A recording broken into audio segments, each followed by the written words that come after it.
Hello guys, मैं बताराम नोक्चरी ngasi gi wari si jo ki Tripura gi mafam amade thokiba dugum laba yamna kiningai oiraba thodok amani wari se kamaina tawge habadu mayam puna taminasi mayam puna khangminasi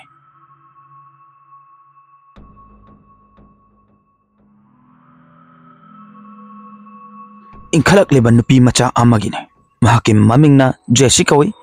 Jessie magi mama mapa amata laikidre matonda pokchabeni mahakpo mahaki mabok na yokpi bani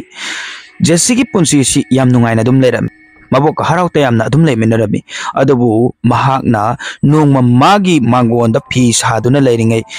makoi gi nakanda leiba yum awangba amada mi lakhi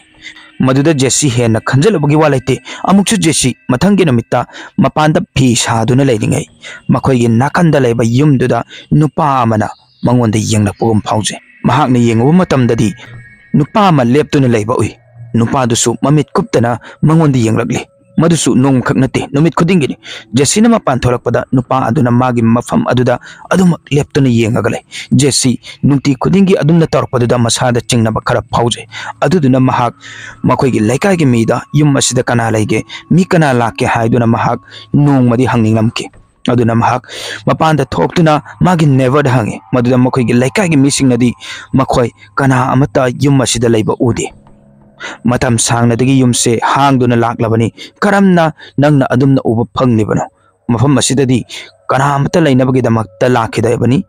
aduga lakani haina su kanamtana hairakidabani asumna hairakpasida Jessie masada pakachaba kharadi phawi mangonda yenglibano padu kanano karigi damakta mangonda yenglaklibano asumna mangduna Jessie mayumda lakpada nasaigi mana hek hek uban nupado makoigi thongal da leptuna leramba oi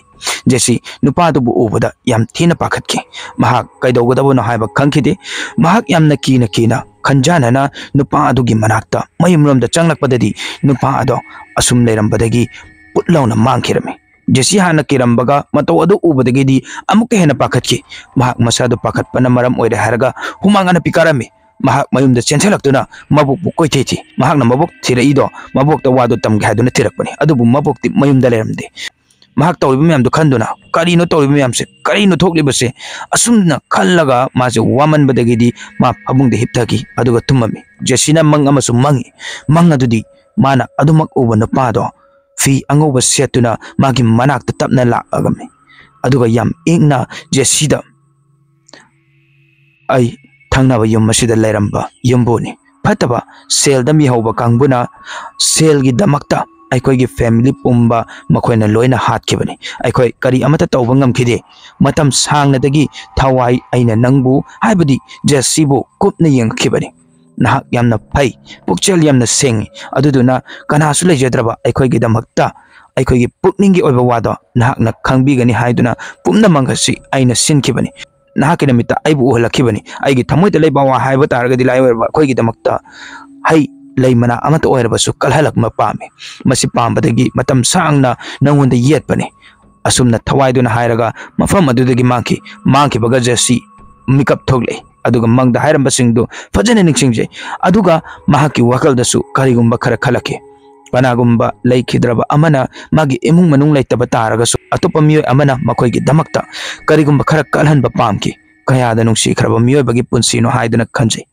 asumna khalaga mahak mangda hairamba aduma numit afaba ma yenglaga hai lei manana chingba nupa adugi mayum mamang singdu thammi hara katpirem asumna numit sidagi nupa adubu ukhidre sakhangdabu nupa aduna bor pibirambagi ra khangdi mahangna afaba tawjarubo dugi Jessie gi punsida nungai afaba nongma nongmagi asumasum hengalaklami asumna wari asi tentakna matang sida losanjarage mayam wari sida haningnisa miyebasi hayeng sigani ngasi sigani haiba khangma ngambanate aduduna hinglingai matamda amana amagi mateng pangba fataba wakal khandaba masene mayam matang sida wari se losanjarage